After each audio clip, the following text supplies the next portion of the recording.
Well, I'm joined now by Jim Allister from the TUV. Good morning to you, Mr. Allister. Good morning. So they're still talking. The deadline is looming. What's your assessment of the current situation? Well, I suspect that they're probably going to cobble together some sort of fudge and deal, because the reality of this situation is that government has been held to ransom by IRA Sinn Féin with the gun to the head of the DUP, causing them to make a choice. Are they prepared in their diminished circumstances to face the electorate, or are they prepared to roll over and gift IRA Sinn Féin their long-standing key strategic demand of obtaining policing and justice into an executive in which that same Sinn Féin holds the power of absolute veto?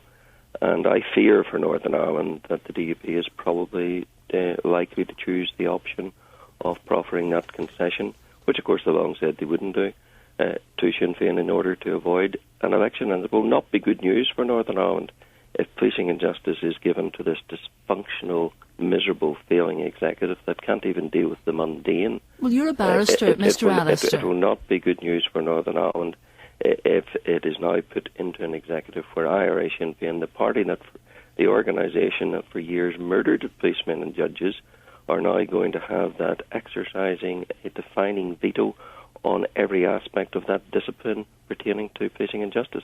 You're a barrister, Mr. Allister. I'd like you to explain for me from a legal perspective exactly what your concerns are. You've explained already you have reservations that Sinn Féin would have a veto. Oh, isn't that enough? The party of the IRA, the party that decided that several judges, primarily because they were Catholics and dared to serve, should be murdered, the party that decided that 300 policemen and more should be murdered, that they should now exercise a veto over the disciplines of policing and justice, that they should get their veto on every piece of criminal law legislation that has to pass through the Assembly.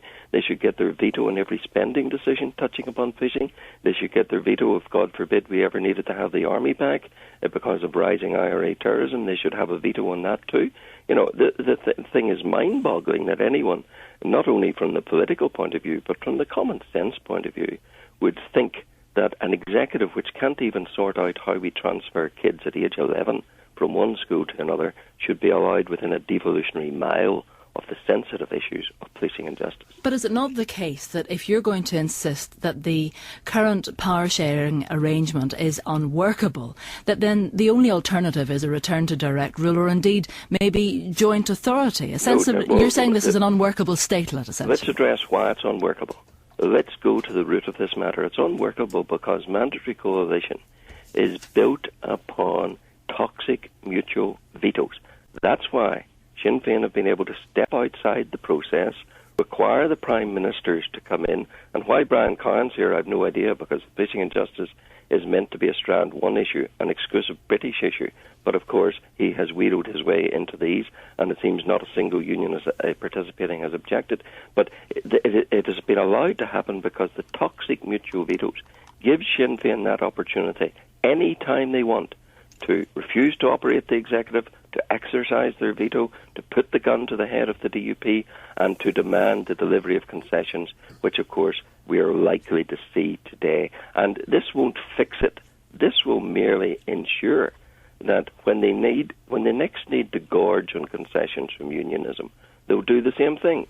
If they don't get the Irish Language Act today, they'll be back with the gun to the head at a later date. Okay, well, if they don't get the North-South bodies enhanced, they'll be back at a later date. It's perhaps worth, though, making the point, if I can put a question to you, it's worth perhaps making the point that the Army, there would be no Sinn Féin veto over any potential future return of the Army, because that is not a devolved matter. But what I wanted to ask you was, have you made any representations? Sorry, no, just before you mislead your listeners. Well, national security is not devolved. National security is not devolved, but local policing and justice, if the Chief Constable arrives at the position where he has lost control because he's so diminished and denuded his police service to the civic policing force that it is, and says, I cannot cope, I need outside help.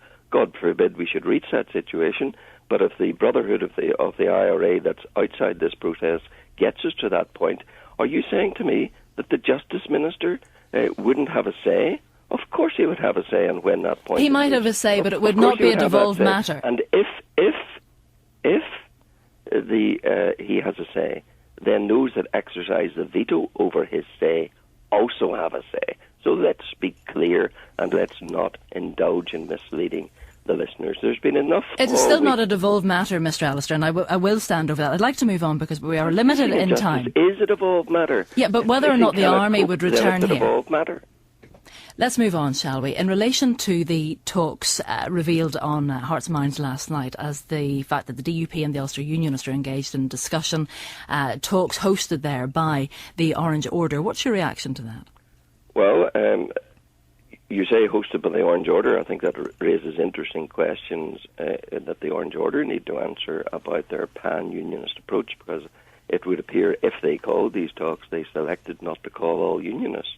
They selected only to call those unionists that support Sinn Féin, IRA and government.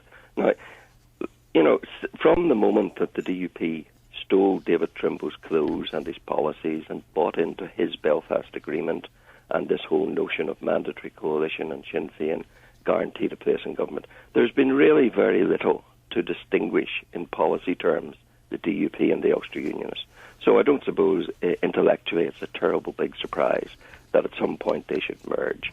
And if this is the beginning of that process, so be it. But they're not saying that they're going to merge. There certainly are enough unionists out there who don't buy into mandatory coalition, who don't buy into terrorists in government, who don't buy into the shambolic situation that we have at Stormont, and who will continue to articulate that. But would a formal grouping, though, in any future election not pose quite a dilemma for your voters, Mr. Allister? And that they would be well, it would be a choice of vote for the TUV or vote for a grouping which would prevent a Sinn Féin First Minister. You see, let's get to the heart of this matter.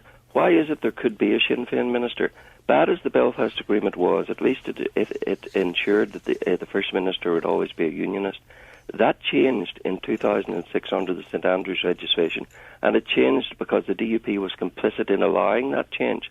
They sat in the House of Commons, never raised a whimper of protest about it, never tabled an amendment against it. Why? Because they were more than happy to see Sinn Féin have that possibility, because Mr Robinson thought it would be terribly clever in consequence to be able to duress the unionist community into voting DUP to Clearly stop that. They would not agree with that view. Now he's hoisted in that petard. He is scurrying to find a way out of a disastrous situation of his own making, so that every unionist remember that it was the DUP that brought about the situation that Sinn Féin can be First Minister. Jim Allister, there we were going to have to leave it, but thank you very much indeed.